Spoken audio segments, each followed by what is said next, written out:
Hello students, welcome to my channel. आज मैं आपको बताऊंगी कि यूपी जुडिशरी एग्ज़ाम के लिए हिस्ट्री की प्रिपरेशन कैसे की जाती है। आज मेरा वीडियो बेसिकली इसलिए है बिकॉज़ काफ़ी सारे स्टूडेंट्स को ये बहुत बड़ा कन्फ्यूज़न होता है कि हम जुडिशरी के लिए लॉ की प्रिपरेशन तो कर लेते हैं, बट हमें ये नहीं पता होता है कि हम जीके की प्रिपरेशन कैसे करें। इसी कन्फ्यूज़न को मैं दूर करना चाहती हूँ, तो इसीलिए मेरा ये जो फर्स्ट वीडियो है वो सिर्फ अभी बेसिकली हिस्ट्री के ऊपर है, बिकॉज जीके का पार्ट जो है वो बहुत बड़ा है। आज मैं आपको बताती हूँ, जो हिस्ट्री होती है वो 3 पार्ट्स में डिवाइड होती है, और यूपी के जुडिशरी एग्ज़ाम में चाहे सिविल जज का एग्ज़ाम हो या फिर एपीओ का एग्ज़ाम हो, दोनों में ही आपकी जो हिस्ट्री आती है वो इंडियन हिस्ट्री आती है, ना कि world history. Okay,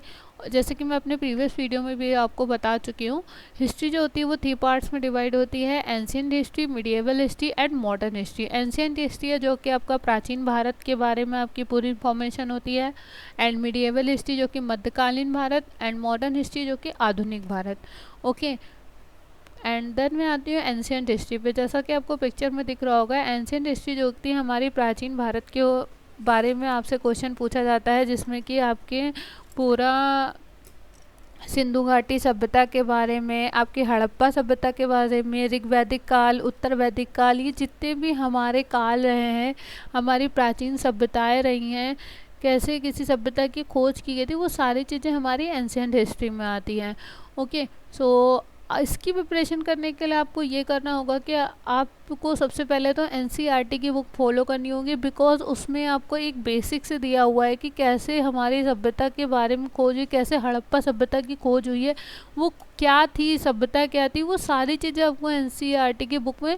basically clear रहता है। ल्यूसेंट की बुक में आपको 1 लाइनर क्वेश्चन मिलते हैं, तो मैं आपको यही बोलूँगी कि आप सबसे पहले तो एनसीईआरटी की बुक फॉलो करें, बिकॉज अगर आपका बेस मजबूत होगा तो अगर आप कोई भी मेंस एग्ज़ाम देते, कोई रिटर्न एग्ज़ाम देते हैं, तो इन फ्यूचर अगर किसी मेंस एग्ज़ाम में बाई चांस अगर ऐसा क्वेश्चन पूछ लिया जाता है, तो अगर आपका माइंडसेट क्लियर होगा तो आप इसलिए उस क्वेश्चन की आंसर राइटिंग अच्छी कर पाएंगे, एंड उसको रिवीजन करने के लिए आप ल्यूसेंट की हेल्प ले सकते हैं। और एमसीक्यू मैंने इसलिए लिखा हुआ है बिकॉज हम पढ़ाई तो बहुत कर लेते हैं, लेकिन हमें ये कैसे पता चलेगा कि हमारा कितना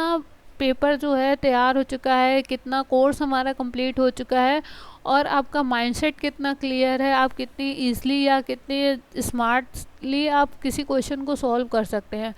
उसके लिए आपको एमसीक्यू फॉलो करना बहुत ज़्यादा ज़रूरत होगी, और मैं तो आपको यही सजेस्ट करूँगी कि आप एक चैप्टर पढ़ते जाओ और एमसीक्यू सॉल्व करते जाएं। उसके बाद आती है मिडिएवल हिस्ट्री, जिसको हम बोलते हैं मध्यकालीन भारत। इसके लिए भी आपको एनसीईआरटी की बुक फॉलो करनी पड़ेगी, एंड देन ल्यूसेंट और एमसीक्यू, जैसे कि मैंने पहले भी बताया। अब मैं आपको बताऊंगी मध्यकालीन भारत में आपके लिए क्या क्या इंपॉर्टेंट है। सबसे पहले तो आपको मध्यकालीन भारत के लिए आप दिल्ली सल्तनत, चोल साम्राज्य, और यह आपका मुग़ल साम्राज्य के बारे में तो सभी ने सुना होगा। लाल किला आगरा में है, दिल्ली में है, और भी उनके कई सारी ऐसी धरोहर है जो कि हम देखते हैं। जोधा भाई का किला, ये सारी चीज़ें हमारे मुग़ल साम्राज्य से जुड़ी हुई है। दिल्ली सल्तनत, दिल्ली का कैसे हमारी दिल्ली राजधानी बनी, किन किन ने दिल्ली पे राज्य किया है, तो ये सारी चीज़ें आपकी मिडिएवल हिस्ट्री में आती हैं।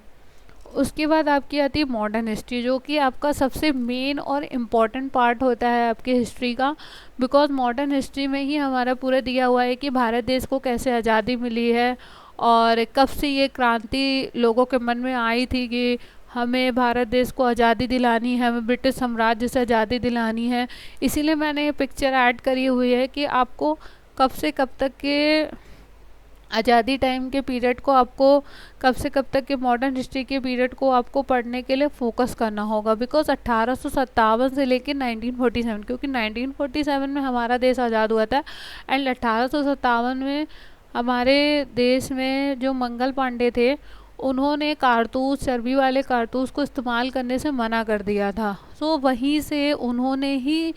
चालू किया था ब्रिटिश साम्राज्य से लड़ाई के लिए। उन्होंने ही जो पहली क्रांति उठाई थी वो 1857 में ही उठी थी। इसीलिए मैंने मेन फोकस इसी पे किया हुआ है कि 1857 से 1947, बेसिकली जैसे हमारे गांधी युग आपको पढ़ना बहुत ज़्यादा ज़रूरी है, क्योंकि हमारे मेंस में गांधी जी पे बहुत ज़्यादा क्वेश्चन बनते हैं, और इसके लिए आप, मैंने सबसे ऊपर बिपिन चंद्र स्पेक्ट्रम इसलिए लिखी, बिपिन चंद्र भी हमारे एनसीईआरटी की बुक है, एंड स्पेक्ट्रम, ये जो दो बुक्स हैं ये इसलिए आपको फॉलो करना ज़रूरी है बिकॉज आप ऑब्जेक्टिव वन लाइनर क्वेश्चन से तो पढ़ के निकाल सकते हैं, लेकिन अगर आपका बेस मजबूत नहीं होगा, आपको ये नहीं पता होगा कि जो नमक आंदोलन हुआ था हमारा, या 1857 की क्रांति हुई थी, या और भी जितनी क्रांति हुई थी, उसके लिए आपको ये जब यही नहीं पता होगा तो आप मेंस में आंसर राइटिंग नहीं कर पाएंगे, क्योंकि मेंस की जो आंसर राइटिंग करनी होती है वो काफ़ी वर्ड्स में करनी होती है, और अगर आपको प्रीलिम्स निकालना है तो उसके लिए आपको एमसीक्यू फॉलो करना पड़ेगा, एंड मेंस के लिए आपको अपना बेस मजबूत करना पड़ेगा। इसीलिए मैंने आपको ये बोला है कि आप पहले बेसिक पढ़िए, उसके बाद आप वन लाइनर क्वेश्चन पढ़िए। सो अगर आपको इसका पीडीएफ चाहिए हो तो आप मुझे कमेंट में लिख सकते हैं, मैं आपको अपना पीडीएफ जो है नेक्स्ट वीडियो में अपलोड कर दूंगी। And thank you so much for watching this video.